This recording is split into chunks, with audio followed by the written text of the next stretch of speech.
quinta-feira de vocês, né? Logo após um feriado ontem, né? Espero que todos tenham aproveitado, né? Aí em casa, descansando, estudando. Estudaram muito? Deixa eu dar o hello, good morning, né? Deixa eu ver quem está aqui comigo aqui no chat. O pessoal de Boqueirão, de Cabeceiras, Campinas do Piauí, Caridade. Hello, pessoal. Good morning. Cristino Castro, Coronel José Dias, Currais, Curral Novo, Fartura, Hugo Napoleão, Jaicós. Perfeito, gente. Hello, good morning para vocês, Juazeiro do Piauí, Massapê. Que ótimo, gente. Sejam todos bem-vindos aí à nossa English Class, né? Tem mais aqui, olha, o pessoal tá mostrando aqui muita gente. Que bom, gente, que maravilha, né? Nova Santa Rita, Morro Cabeça do Tempo, Nossa Senhora de Nazaré, Olho d'Água, Pajeú, Pavo Sul, Santa Cruz dos Milagres, né? Santa Luzia, São Lourenço do Piauí, Socorro do Piauí. Hello, gente, good morning para vocês, né? Sejam todos bem-vindos a mais uma English Class, tá bom? Hoje, pessoal, nós vamos seguir aquela mesma estrutura que a gente sempre vem trabalhando, né? Então, a gente vai ter nosso momento de retomada dos nossos conteúdos da nossa aula anterior, né? Mas também estaremos trabalhando coisas novas, certo? Sempre trazendo teoria, discutindo a teoria, mas também vai ter o momento de colocar toda essa teoria em prática, né? Ok, pois vamos lá, né? Vamos iniciar aqui, vamos ver o que teremos hoje aqui para nós. Tá? Então, vamos ver aqui os nossos class objectives, né? O que nós temos, né? Para que vocês possam aí acompanhar melhor, né? E aí, a gente possa sistematizar melhor esse conhecimento. João não está passando aqui, João. Ah, passou. Pronto, achei, voltou. Espera aí. Só um instantinho, gente. Pronto, consegui. Bom, então vamos dar compartilhar com vocês aí o roteiro da nossa English Class de hoje, né? O que nós teremos, né? Nós iremos aí retomar aquele conteúdo lá de inferência, né? De seletividade. Vamos conversar um pouquinho também rapidamente lá sobre as keywords, né? Que são as palavras-chave, as palavras repetidas, certo? Vamos conversar aí também sobre o simple present, né? Mas a gente vai iniciar lá pelo ponto final da nossa aula passada, que foram aquelas regrinhas básicas de formação, para depois nós partimos lá para a formação da negative e da interrogative, certo? E aí, mais para o finalzinho da aula, né, talvez na última aula, aí nós vamos ter o skimming e o scanning, né, que são técnicas, que são estratégias de leitura excelentes, tá? Em inglês, e que dá assim um up muito bacana no momento da compreensão, no momento da interpretação textual. Claro que, como eu sempre falo, né, aliado com outras estratégias, certo? Bom, e os nossos objectives, né? Então, aplicar e que vocês possam aplicar a seletividade e a inferência, tá? Nos momentos das análises, das compreensões textuais, que vocês possam utilizar o simple present, tá? Na construção de frases sobre o seu cotidiano, né? Aplicar o skimming e o scanning, né, ao realizar leituras de textos em inglês, tá bom? E no momento da teoria prática que não pode faltar, né, a gente vai tentar aí resolver exercícios, tá? Aí sobre essas temáticas que nós estamos trabalhando e vocês poderão questionar, tirar dúvidas, perguntar, tá, sobre o que não ficou claro, treinar, né? Então, nesse momento do treino é que vocês vão perceber se de fato vocês compreenderam, né, a teoria, tá? Então, essa teoria ela precisa realmente ajudá-los. Por isso que a gente faz essa parte do treino, tá bom? Deixa eu ver aqui, a tela tá zangada, não quer passar não. Essa tela tá zangada só comigo.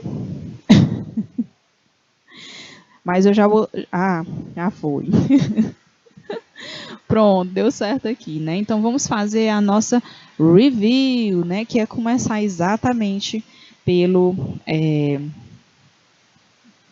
nosso tópico da aula anterior. Só estou tentando passar aqui, gente, que a tela tá assim meio preguiçosa hoje. Mas vai dar certo. Só um pouquinho de paciência. Deixa eu ver que vou tentar mais uma vez aqui, viu? Agora saiu. Deixa eu ver se assim vai. Nem assim não quer ir. Pronto. Então, nós conversamos na aula passada sobre, começamos a falar sobre a inferência. Na verdade, nós deixamos tudo bem esclarecidozinhos sobre a inferência, né?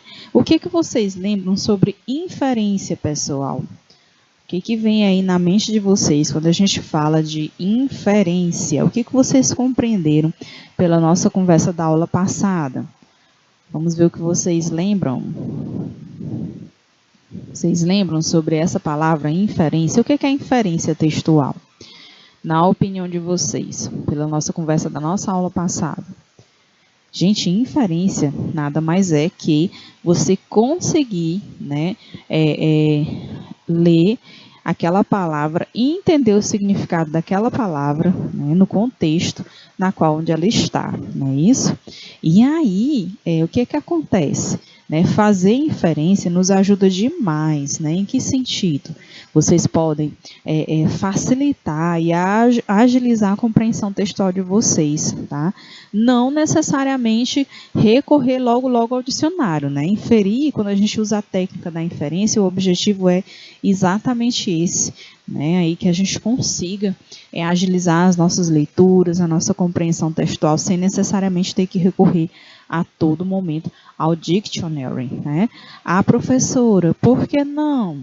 Né, gente, assim, dependendo da leitura, se você pegar um dictionary ali, tá lendo um texto, aí já botou o dicionário ali do lado, aí toda hora que você se deparar com a palavra, você vai abrir o dicionário para procurar o significado dessa palavra. Eu acho que fica uma leitura assim meio exaustiva, concordam? Né? Então, se você conseguir fazer o uso da inferência, melhor para você. Óbvio que, né, você está ali fazendo a leitura, você já tentou, né, fazer ali a inferência, já tentou compreender o significado daquela palavra. Não foi possível. Aí sim, nesse momento tá. E esse significado está impactando ali na tua compreensão do texto, na tua interpretação textual. Né? Então, aí sim, vamos recorrer ao dicionário. Né? Não vamos também deixar de fazer aquilo que é necessário ser feito. Né? Ah, não, a professora disse que não é para olhar o dicionário. Não, pode olhar, não tem problema. Mas, né, vamos usar no momento certo, né? No momento oportuno, no momento conveniente, tá bom? Então, está aí a nossa inferência textual, né? Então, vamos conversar aí um pouquinho mais aprofundando as análises. Então, o texto em língua inglesa, às vezes, amedronta mesmo, né? Principalmente quando a gente olha para ele e vê, assim, um monte de palavras que são novas para a gente, né? E aí a gente tem a impressão de que se não conhecer o significado de todas aquelas palavras, vai ser impossível compreender aquele texto, né? Porém, o que a gente percebe também, né? O que a gente tem que saber é que nem todas as palavras de um texto, elas são absolutamente essenciais para a compreensão do texto, né? Então, aquilo que eu estava falando para vocês, não é necessário você entender cada palavra, né? Às vezes é uma palavra que não é tão relevante ali no entendimento, na compreensão, tá? Então, você precisa ter esse olhar, tá bom? Há, no entanto, textos, né, nos quais encontraremos palavras desconhecidas que são essenciais para a compreensão da ideia geral do texto, né? E aí, nesse caso, né, a gente precisa tentar captar o sentido dessas palavras, sim, né, mesmo que de forma superficial, é uma tarefa imprescindível, né? Ainda que a gente faça isso, né? Ah, eu creio, né, que seja o significado dessa palavra seja isso. Aí você volta, lê, vai lá na questão que você tem que responder, né, vai tentar ali analisar e assimilar se é isso mesmo. E aí depois você pode até recorrer ao dicionário só para se certificar. Né? E na grande maioria das vezes, quando você tenta fazer, que você faz a inferência, que você recorre ao dicionário, você só confirma ali a tua análise, né? Aquilo que você de fato compreendeu, né? O teu entendimento. Né? Isso é ótimo, tá? Ai, professora, mas fazer a inferência é difícil.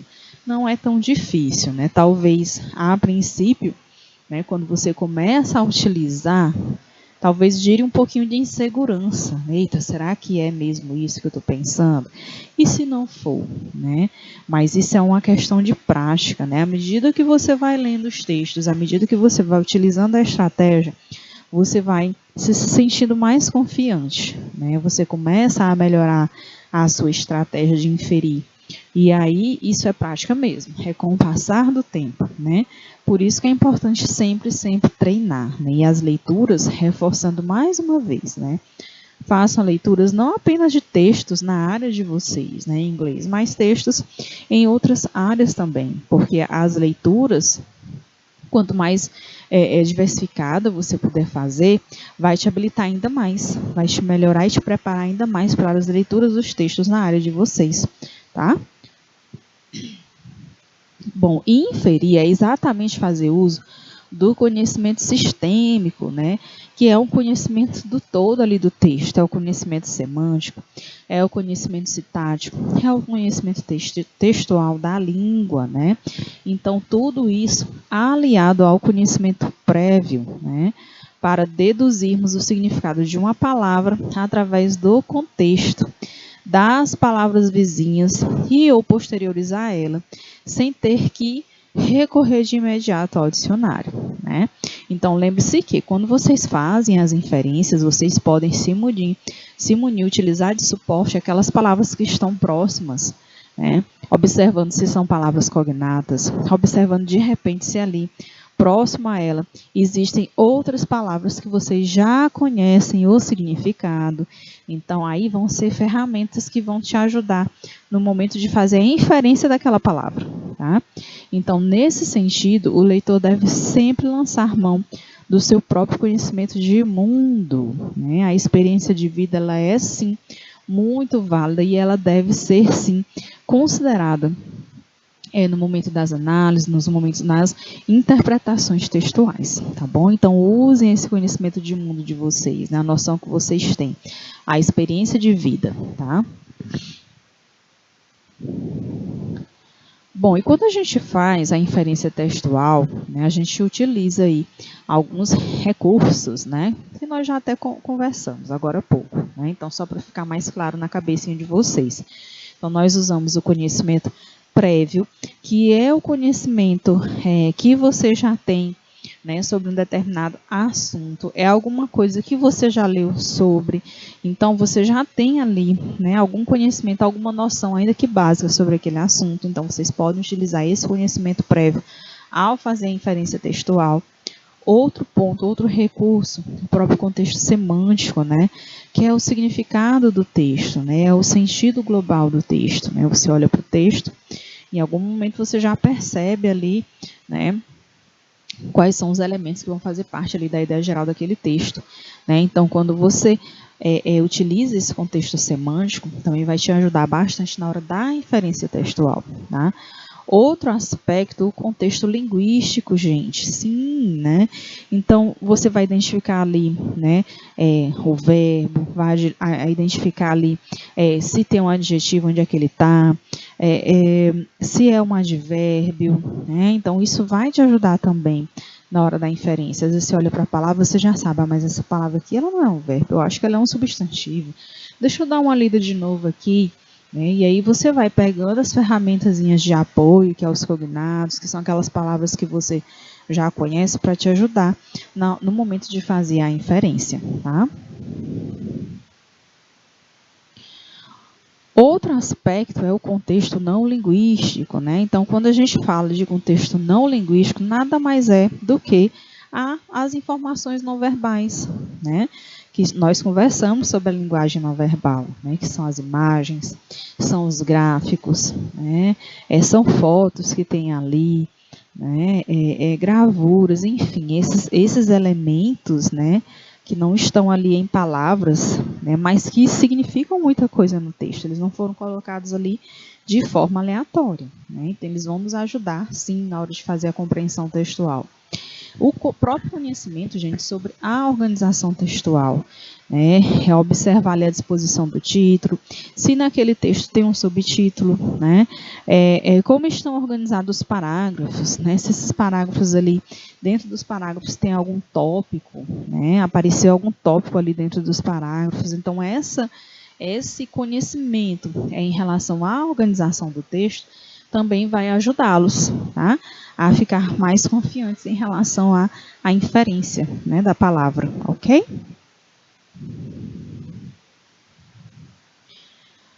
E nós conversamos também sobre as keywords, né? Quem lembra o que são as keywords, gente? Quem lembra o que são as keywords? Conversem comigo aqui no chat, vocês estão muito quietinhos. Talk to me, please. Tell me what this word means. Keywords. O que significa essa palavra? Keywords. Quem lembra? Estão muito quietinhos. Ninguém lembra, pessoal. Não acredito. Não estão estudando inglês, não. Esses meninos não pode.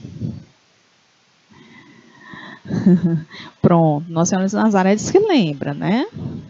Pois vamos lá, vamos lembrar mesmo, né? Então tá aí, ó. O que são as keywords? São as palavras-chave, né? Então são as palavras que resumem os temas principais de um texto, né?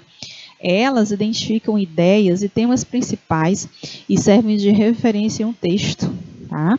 Uma única frase ou um parágrafo pode conter várias palavras-chave, né? Então, normalmente, todas as palavras-chave, elas vão remeter à ideia geral do texto, né? Então, elas têm sentido, né? Elas estão ali para reforçar a ideia geral que o texto quer passar, tá bom? E elas se conectam de certa forma, elas vão se conectar, tá? Então, todo o texto tem as palavras-chave, sim. E elas são elementos fortíssimos na hora de nos ajudar, tá? Na nossa compreensão textual. As palavras-chave, gente, elas nos permitem ter em mente o significado delas em si, né? Às vezes, no momento que a gente visualiza, no momento que a gente lê, a gente já sabe já visualiza na nossa cabeça o que é, né? O significado, a imagem. Tá? Então, por isso que uma classe gramatical, ela pode ser um substantivo, ela pode ser um adjetivo, ela pode ser verbos, pode ser um verbo, né? Ok? E certas palavras, como eu já havia falado, né, elas vão se repetir no texto várias vezes, né, de formas diferentes. E aí, nesse momento, elas passam a ser as palavras repetidas, né? Às vezes a gente até tende a confundir. Por quê? Porque na grande maioria das vezes, as palavras-chave, elas tendem a se repetir, né, ao longo do texto. Então, a gente às vezes até diz, né, que toda palavra-chave é uma palavra repetida, né? Então, normalmente, a repetição de palavras ela é importante para a compreensão do texto, tá? E as palavras, elas podem aparecer repetidas por meio de sinônimos ou, então, palavras relacionadas a elas, né? Às vezes ela apareceu no momento inicial ali no texto como um substantivo. Lá embaixo ela já está aparecendo ali como se fosse um verbo. E assim vai. É uma palavra repetida. Né? E ela pode ser também uma palavra-chave, claro, né? Se ela remeter, se ela se conectar ali com a ideia geral do texto. Ok, gente? Que ótimo, né? Estão me dizendo aqui que lembra. Perfeito, muito bem. Isso é muito bom, tá? E vocês lembram sobre a seletividade? O que nós fazemos quando nós usamos a seletividade? O que vocês se recordam sobre seletividade? Compartilhem comigo aqui, vamos ver se vocês lembram. Cadê o pessoal do chat aqui no YouTube, gente? Está todo mundo quietinho. Será que vocês ainda estão por aí? Conversem comigo aqui também, vamos lá. E aí, pessoal, vocês lembram da seletividade? O que é essa seletividade, gente? Bom, e essa imagem aí, ela já dá uma dica, né? O que é a seletividade? Quem lembra? Cadê o pessoal que disse que lembrou aí da palavra-chave, né? O pessoal lá de Nossa Senhora de Nazaré, de Pajeú. E aí, vocês lembram sobre a seletividade? Ou tá complicado? Gente, a seletividade nada mais é do que O que a gente faz com a seletividade? Como é que a gente usa essa estratégia? A gente vai lá na questão, né, se a gente está respondendo um exercício, ou a gente vai procurar identificar qual é o objetivo ali, o que a gente quer. E o que a gente faz? A gente vai buscar só aquela informação no texto. Aí, quando eu uso essa seletividade, aí eu nem preciso ler o texto todo. De repente, eu comecei a ler, opa, a informação que eu estava procurando já está aqui no primeiro parágrafo. Pronto, beleza. Pois aí, já atingiu o meu objetivo, né? Vamos para a próxima questão. Qual é a informação? Informação X. Volta lá no texto. E aí, achou a informação? Pronto. Então, seletividade, você primeiro vai pensar, né? Ou é um exercício que você está respondendo, vai lá no exercício e vê qual a informação que você tem que coletar ali do texto, né? Então, a seletividade é isso, né? Você fazer uma leitura, mas uma leitura bem objetiva, vamos dizer assim, né? Então, consiste em antecipar a leitura das perguntas ao texto, né? Então, dessa forma, você saberá qual informação é mais importante para a resolução, para a realização da atividade proposta, tá? É também uma estratégia utilizada para distinguir a ideia principal da secundária. E assim você não precisa entender todo o texto para ter a ideia geral do mesmo, né? Aquilo que eu havia falado. Então, achou a informação, pronto, vai para a próxima. Então, se a seletividade ela vai te ajudar de uma forma mais eficiente na tua compreensão, beleza, por que não adotar, né? Por que não utilizar, tá bom? Isso a gente faz de uma forma meio que inconsciente, né?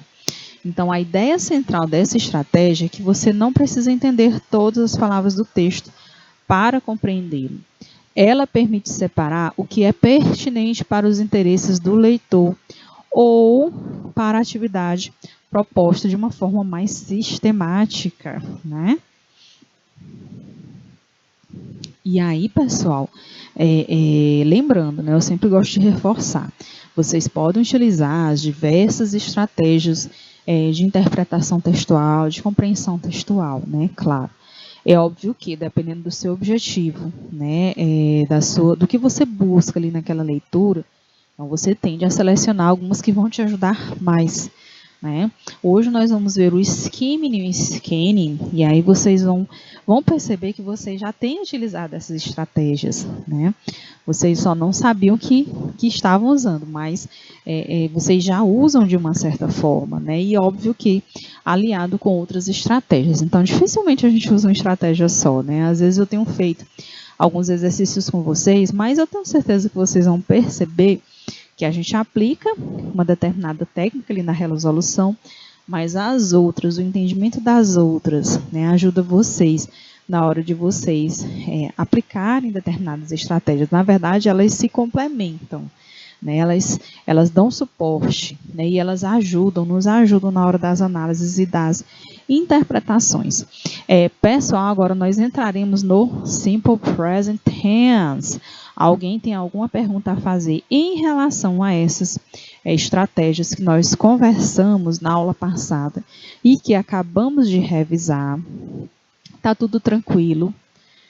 Tá tudo alright? Né?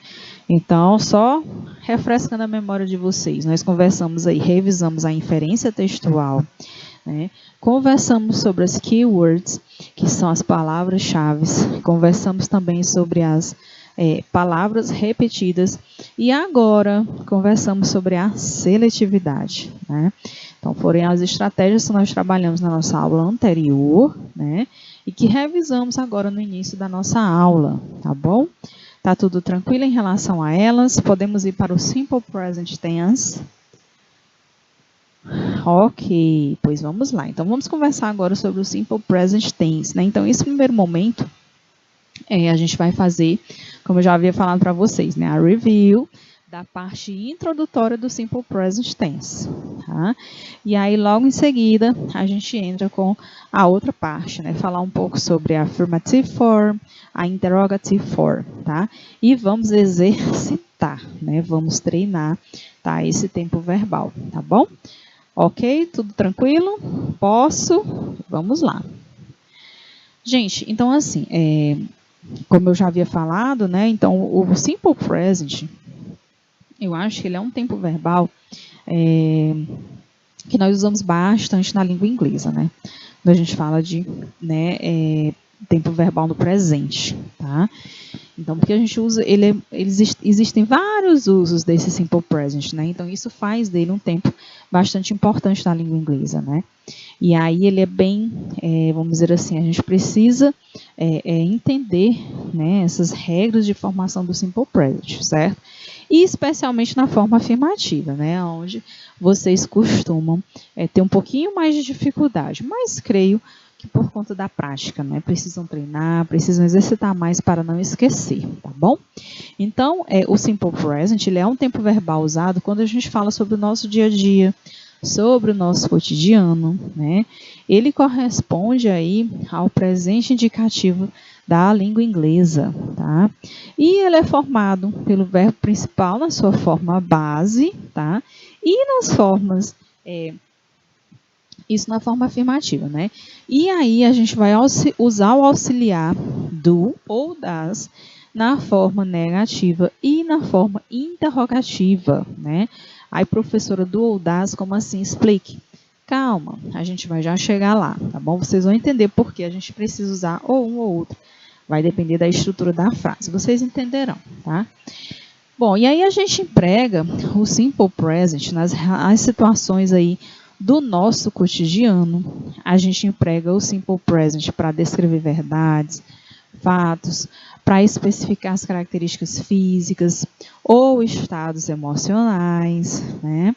Para contar histórias, acontecimentos, para quantificar a frequência com que fazemos alguma coisa, tá? Para descrever rotina, hábitos. Então, assim, é um tempo, né, bastante amplo da língua inglesa, né? A gente usa ele para várias coisas, né? Vamos ver isso em exemplos, tá? Bom, olhem aí, né? Eu trouxe um exemplo para cada aspecto que a gente pode usar aí o simple present, tá?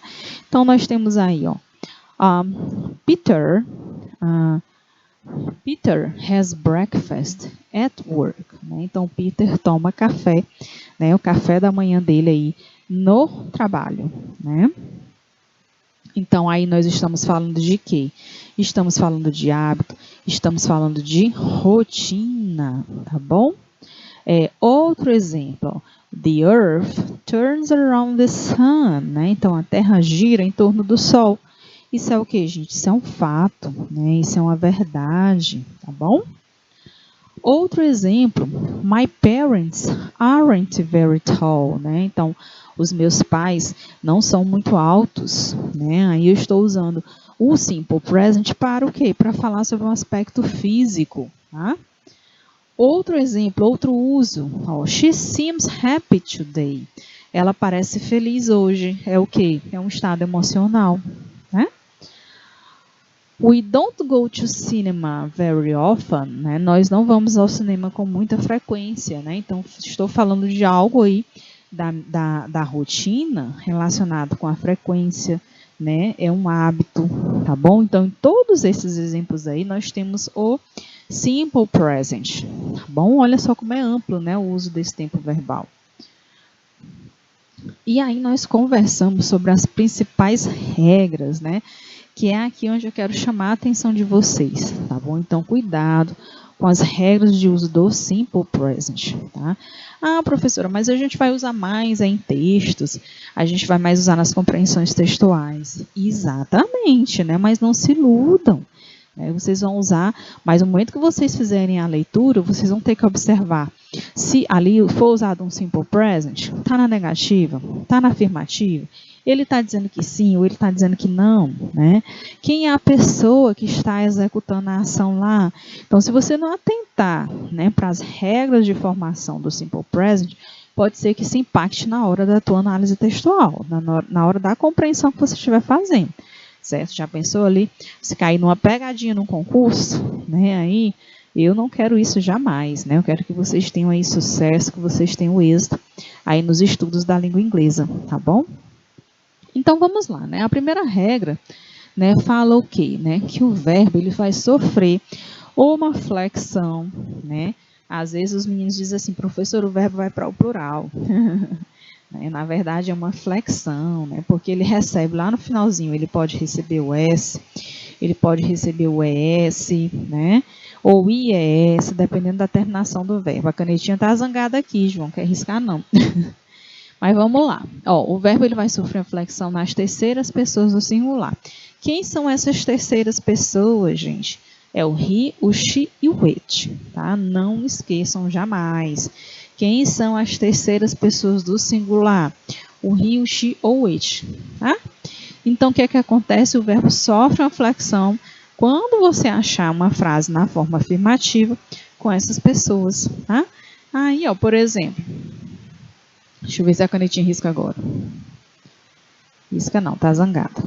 Ó, então temos aí, ó, I, you, we, they, play, né? Então aí com essas pessoas não há nenhuma flexão. Seguindo a regra, he, she, it, plays, não é isso? O verbo não vai sofrer a flexão só com as terceiras pessoas, então por isso que o verbo play ganhou aí o Szinho no final, tá? Segunda regra importante, né? É que o verbo to be, que é o verbo ser, que é o verbo estar, né? E o verbo to have, que é o nosso ter, são o quê? São os considerados aí regulares, né? No presente simples. Como assim, professor, irregular? Né? Porque eles mudam, né? Eles mudam totalmente. Vamos ver aí o caso do to be. Olha aí, ó, o to be, ó, I am, né? Com you, we e they eu tenho are, né? Então, you are, we are, they are, né? E eu tenho ó, he, she, it is, né? Então, he is, she is, it is, né? Então, vejam que aí, para o verbo to be, eu tenho 3 formas diferentes, tá? Então, por isso, a gente considera aí que ele é um verbo irregular em se tratando de presente simples, tá, gente? Acontece também, né? Isso acontece também com o to have, né? To have é a mesma coisa, tá? Só que um pouquinho mais simples, né? Não tão complexo, tá bom? E aí, ó, com o verbo to be, por exemplo, se eu for falar para vocês, eu sou uma professora, né? Ó, I am a teacher, né? Vou falar de você, né? Então, vocês são estudantes. You are students, né? You are students, tá? Vou falar que ele, né, ou ela, né, ela é uma médica, she is a doctor, né, então todas essas 3 estruturas, elas têm o mesmo significado, né, elas vão ter o mesmo significado, mas a formação diferente, tá bom? E aí nós temos o verbo to have, que é o verbo ter, também outro irregular, né, então, nas pessoas I, he, you, we, they, né, eu uso have, né? Então, I have, né, you have, we have, they have. Mas, lá nas terceiras pessoas, a estrutura já muda, né? He has, she has, it has, né? Eles não seguem a regrinha lá do S, não tem o S lá no final só, não tem só o IS. Então, a estrutura do verbo, ela muda totalmente, certo? Por isso que a gente considera aí como irregular. E que é mais comum vocês verem esses exemplos quando a gente está falando dos verbos no passado, né? Mas aqui no Simple Present, a gente tem esses 2 casos aí, tá bom? Ok, pessoal? Tudo tranquilo? Querem perguntar? Ficou claro aí? Ficaram claras, né? Ficaram assim esclarecidas na cabeça de vocês essas 2 regras iniciais? Ok? Alright, então vamos lá. Terceira regra vai falar sobre o do ou das, né? Então, o verbo auxiliar, lá quando a gente vai fazer as frases, tá? Na forma negativa e interrogativa, nós usaremos o do ou das, tá? E aí eu trouxe só os exemplos para vocês, mas a gente vai ver já já como é que isso funciona na prática, tá? Como é que a gente aplica essas regras aí, tá bom? Deixa eu ver aqui, já funciona? Já tá ok, João, aqui? Deixa eu ver aqui. Vamos lá. Deixa eu ver se eu consigo marcar aqui. Oi. Pronta. Ixi, Maria. Acho que eu vou ter força demais, será? Bom, é melhor nem riscar. Não vou arriscar por enquanto não, viu? Deixar mais pra frente. Então, olha aí, ó. She doesn't live here, né? Ó, ela não mora aqui, tá? Ó, does she live here, né? Ela mora aqui. Vejam que aí, ó, a gente usou o does. Deixa eu ver se vai com o dedo. Vai, pronto, aí, pronto. She doesn't live here, né? E does she live here? Então, aí é o auxiliar que eu uso, né? Para fazer a negativa e a interrogativa quando eu tiver aqui o she, né? O verbo auxiliar, ele exerce somente uma função estrutural, gente. O que isso quer dizer? Que aqui ele não vai ter uma tradução ao pé da letra. Professor, como é que vai ficar isso aí? She doesn't live here. Ela não mora aqui. E esse does aí significa o quê? Gente, ele vai só ajudar o verbo, tá? Na estrutura, na formação, né? Então, não tem aí uma tradução específica para ele aí nesse contexto, tá? Nesse caso, tá bom? Bom, e aí o que acontece? A gente vai falar agora das regras ortográficas, né? Quando é que a gente usa essas regras ortográficas? Exclusivamente na terceira pessoa do singular. Mais uma vez, quem são elas? He, she ou it, tá? Então, na forma afirmativa. Para outras pessoas, o que acontece? O verbo não é flexionado. O verbo fica normalzinho, bonitinho na forma original dele, tá? Então, vamos ver aí a primeira, né? Vamos dizer assim, eu gosto de chamar a regra geral, que é o que? Na maioria dos verbos, acrescenta-se S, né? A terminação Szinha ao final. É o que acontece aí com o verbo dance, com o verbo live, com o verbo talk, feel, get, take, through e muitos outros verbos, tá? E aí, temos alguns exemplos aqui, ó. He works in a big company, né, ó. He works in a big company. Tá aqui, ó. A minha frase começou com he. Eu tenho o verbo work com a terminação S, né? Sim, por que eu usei o S? Porque no início da frase eu tenho aqui a terceira pessoa do singular, tá? Aí, quando eu usei aqui outra pessoa, o we work in Teresina, nós trabalhamos em Teresina, né? Então, aí, eu não faço nenhuma flexão no verbo. Então, o verbo fica na sua forma original, né? Não tem nenhuma terminação aí, tá bom? Outro caso, né? Outra regra. Quando nós tivermos aí os verbos terminados em SS, SH, CH, O, X, nesses casos, nós vamos acrescentar aí a terminação ES, tá? Vamos ver aí exemplos. Olhem aqui, ó. She washes the dishes, ó. She washes the dishes. Aqui eu tenho o verbo wash, com a terminação aí ES, que na verdade é o que? A flexão. Porque a minha frase começou aí com she, né? Que está aí, que é uma das terceiras pessoas do singular, tá bom? Porém, quando eu mudei aqui para o you, ó, you wash the dishes, aqui o verbo wash está na sua forma original, né? Então, você lava os pratos, né? Então, não tem nenhuma mudança mais aí, tá? Outro exemplo aqui, ó, he fixes computers, ó. O verbo fix, que é o verbo consertar, e ganhou a terminação ES, porque aqui eu tenho o he, que é uma terceira pessoa do singular, tá? Porém, quando eu troquei aqui, eu passei a usar o I fix computers.